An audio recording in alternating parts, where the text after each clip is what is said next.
네, 한경 베스트 애널리스트 모시고 도움 말씀 들어보는 시간, 오늘도 역시 이어집니다. 네, 오늘은 제약바이오 분야인데요. 여러분들이 많이 알고 계십니다. 엄민영 신한투자증권 연구위원 나왔습니다. 어서 오십시오. 네, 안녕하십니까. 어서 오세요. 네. 먼저 축하드립니다. 감사합니다. 네, 베스트 애널리스트에 선정이 되셨는데 수상 소감 한 말씀 부탁드려도 될까요? 네. 사실 순위에 집중하기보다는 네. 좋은 기업들을 계속적으로 좀 말씀드리고 싶은 마음이 가장 크다. 이렇게 일단 말씀드리겠습니다. 네, 오늘의 좋은 기업 네. 또 기대가 됩니다. 뒤쪽에 이제 좋은 기업 얘기는 나오고 네. 먼저 좀 거시적인 얘기부터 좀 해야 될 것 같은데. 네. 미국에서 이제 관세 얘기를 꺼내면서 의약품에 대한 관세도 지금 언급이 됐단 말이죠.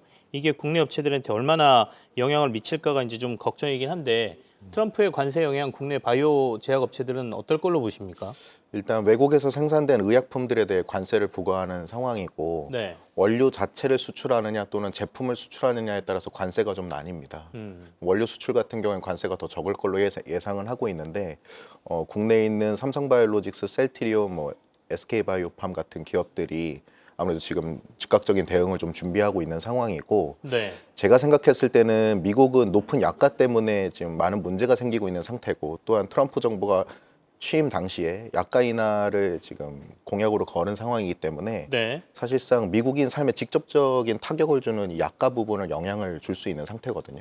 관세를 부과하게 되면 네. 거기에서 오는 부담을 본인들이 감당하기 쉽지 않을 걸로 저는 보고 있어서 이 약가 인하와 관세는 서로 좀 상충되죠. 상충되는 네네. 이슈라고 보고 있습니다. 그래서 아무래도 지금 국내 기업들 중에서는 제약바이오 청정 지역으로 좀 보시기에는 바이오텍들이 가장 중요하다고 보고 있습니다. 네. 이제 바이오텍들은 빅파마에게 기술 이전을 하는 상황이고 네. 판매는 이제 빅파마들이 하기 때문에 그리고 거기서 발생되는 매출액에 따른 로열티를 수취해서 관세하고는 전혀 무관한 사업 구조라고 보시면 되겠습니다. 일단은 관세의 실현 가능성이 그렇게 높지 않을 걸로 보고 계시는 것 같고 네. 아까 즉각적인 대응이라는 거는 그러면 삼성바이오로직스나 이런 데가 미국의 현지 생산을 검토한다 이걸 말씀하시는 건가요? 여러 가지 방향이 있을 수 네네. 있는데요. 원료 생산과 완제품 생산을 국내에서만 하다가 이제 완제품 생산은 이제 미국에서 하고 원료 생산까지만 이제 국내에서 하는 방식도 있고요. 네네. 또 약가 때문에 당장 또 관세를 부과하지는 않을 걸로 저는 보고 있기 때문에 지금 다양한 준비들을 좀 하고 있는 상황입니다.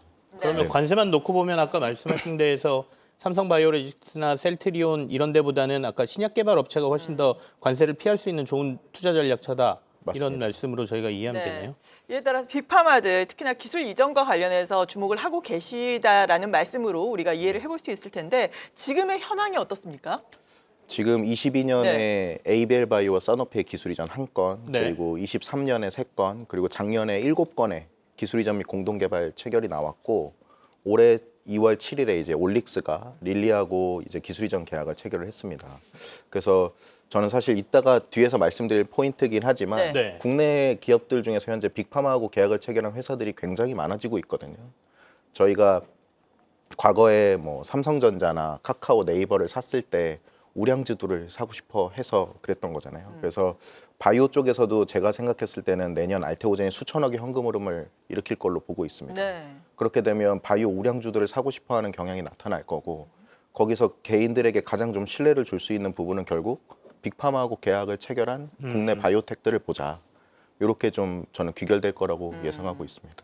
숫자 말씀하셨는데 숫자적으로 봐도 증가를 하고 있네요. 그러니까 네. 1개에서 3개로 그리고 작년에 7개로 빅파마하고 그러니까요. 기술 이전 기업이 늘었다는데 올해는 이보다 더 많아질 걸로 보시는지도 좀 궁금하고 특히 올해 임상 결과라든지 이런 것들에 주목할 때들이 어디가 있는지를 꼽아보는 게 투자자들 입장에서는 제일 중요할 것 같습니다. 맞습니다. 올해 상반기 중으로 학회랑 그다음에 임상 결과 발표 그리고 기술 이전을 목표하고 있는 기업들이 굉장히 많습니다. 네. 일단 상반기 중으로 지금 주목할 만한 임상 결과 발표 기업으로는 알테오젠, 머크하고 키투다 피아수화 제형이 이제 연내 런칭이 됩니다. 그래서 네. 그 임상 3상 결과 발표가 3월에 이제 나오고요. 또 지아이노베이션이 최근에 알레르기 치료제에 대한 임상 1 비상 결과를 2월 11일에 이제 초록 발표했는데 그 본 발표가 3월 2일로 현재 예정되어 있고 네. 이 알레르기 치료제를 현재 유한양행이 글로벌 빅파마로 이제 상반기 중 기술 이전을 무조건 해내겠다 이렇게 지금 언급하고 있는 상태고요.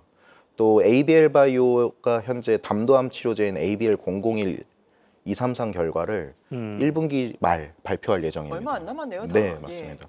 특히나 ABL 바이오는 요 담도암의 파트너사인 컴패스 테라피틱스가 지금 YTD로 120% 오르고 있고요. 작년 6월 기준으로는 3배 이상 올랐습니다. 모두 ABL 바이오가 만든 치료제 덕분에 주가가 상승됐다고 보시면 될 것 같고, 또 2분기에는 사노피하고 파킨슨병 임상일상 결과가 드디어 나오거든요. 그래서 ABL 바이오는 올해 기술 이전도 상반기 중으로 추가적으로 또 예상하고 있는 상황이기 때문에 알테오젠 지아노베이션 ABL 바이오를 좀 주목해서 보고 있습니다. 상반기에만 하더라도 이렇게 임상 결과 발표를 앞두고 있는 기대감이 좀 있는 종목군들이 상당히 많은데, 또 상반기만 하더라도 뭐 암학회라든지 여러 가지 또 바이오 쪽에서 중요한 학회들이 있지 않습니까? 맞습니다. 이 부분의 모멘텀에서 어떤 점을 또 봐야 될까요? 지금 4월에 이제 AACR, 그 다음에 5월에 아스코라고 하는 전 세계에서 가장 큰 항암학회 중 2개가 네. 2분기 열립니다. 그래서 보통 저희 2분기는 바이오 섹터 성수기로 보거든요. 그래서 지금 2월부터 바이오 반등이 시작된 부분이 3월 공매도 재개 시점에 있어서 조금 미리 오른 부분이 있지만, 앞서 말씀드렸던 알테오젠, 지아이노베이션, ABL 바이오를 포함해서 현재 리가켄 바이오, 그리고 올릭스, 펩트론 같은 기업들이 빅파마하고의 기술 이전 또는 공동 개발을 지금 앞두고 있는 상황이기 때문에 이 공시에 따라서 주가는 그대로 반영될 거라고 보고 있습니다. 네. 2분기가 이제 바이오의 성수기다라고 표현하셨으니까, 네. 그러면 투자자들이 포트폴리오에 그럼 지금쯤은 바이오 유망주들을 좀 담아놔야 된다 이런 말씀으로 이해가 되기도 하거든요. 전략적으로는 그렇게 하는 게 맞습니까?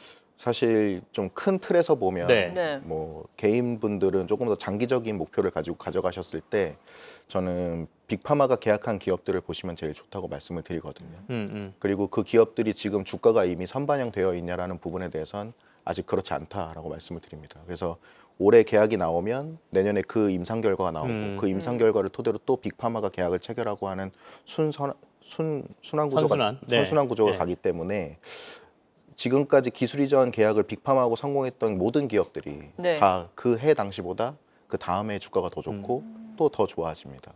그래서 이런 것들을 좀 보셨을 때 올해 상반기 기술 이전과 임상 결과 발표 네. 기대감을 갖고 있는 기업들을 이제 조금씩 담아가시는 것도 좋은 전략이라고 봅니다. 두 가지를 저희가 이제 생각을 해야 될 것 예. 같은데, 일단 아까 말씀하신 파이프라인 중에 주목하는 파이프라인 중에 네. 시장성이 큰 파이프라인을 일단 저희가 좀 봐야 될 것 같고요. 또 하나는 임상 결과라든지 이런 게 정말 좋을 가능성이 높은데, 요걸 이제 종합해서 저희가 이른바 투자의 토픽을 정해야 되는 거 아니겠습니까? 엄민용 연구원께서 보시는 지금 투자의 토픽은 어느 쪽에 포커스가 맞춰져 있습니까? 저는 뭐 데뷔했을 때부터 항상 네. 말씀드리지만 알테오젠이 이제 가장 탑픽 기업이고요.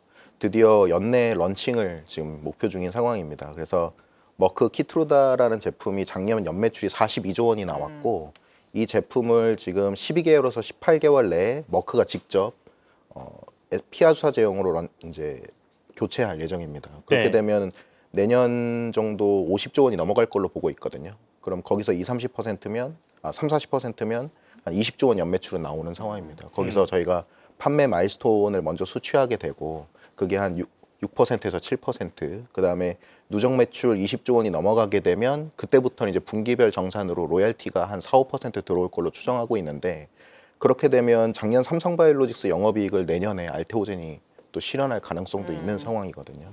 그래서 알테오젠을 가장 탑픽 기업으로 또 말씀드리고, 앞서 설명드렸듯 알테오젠이 이제 수천억의 현금 흐름을 공시할 수 있는 이제 상황이 내년에 오기 때문에 네. 그때 또 바이오장은 내년이 더 좋을 걸로 보고 있습니다. 네. 그러면 알테오젠은 실적 반영이 올해라고 말씀하셨는데, 네. 뭐 3분기, 4분기 조금 구체적으로 나눠서 보면 하반기로 좀 이렇게 밀려서 나올 가능성이 있습니까? 시작은 언제부터? 알테오젠은 지금 계약 조건이 거의 마무리된 네. 빅파마가 현재 2건 있는 걸로 파악이 되고, 그 기술 이전 현재 상반기 중 이제 1분기랑 2분기 나눠서 나오는 걸 목표로 하고 있는 걸로 알고 있습니다. 그다음에 기존의 기술 이전 계약을 체결했던 현재 추정 중이지만 사노피라고 하는 기업과의 계약 변경도 현재 예정 중이어서 상반기만 3건 정도 현재 주목하고 있고요. 이 기술 이전과 더불어서 하반기에는 이제 키트루다 피하수화 제형에 대한 허가 완료, 네. 그리고 머크에서 판매를 개시하면서 글로벌 증권사들의 머크 키트루다 피하수화 제형에 대한 매출 컨센들도 3, 4분기 정도 이제 컬러가 강해질 걸로 보고 있습니다. 그래서 그에 따라서 알테오젠은 이제 주가가 계속 이어질 거고, 현재 기술 이전 계약을 준비 중인 회사가 현재 12개에서 13개 정도 되기 때문에 네. 순차적으로 계약이 쭉 나올 걸로 기대하고 있습니다. 가장 최근에 앞서서도 차트를 통해서 쭉 보여주셨는데 기술 이전 계약을 빅파마와 체결한 기업이 또 올릭스 아니었습니까? 맞습니다. 올릭스에 대해서도 평가를 내셨는데 노보노디스크와 올릭스가 경쟁을 하는 구도라니 이렇게 또 코멘트를 네. 하셨더라고요. 이 부분에 대해서 좀 설명을 해주신다면요. 네, 제가 그림을 보여드리면서 설명하면 네. 가장 좋은데 일단 간단히 설명드리면 네네.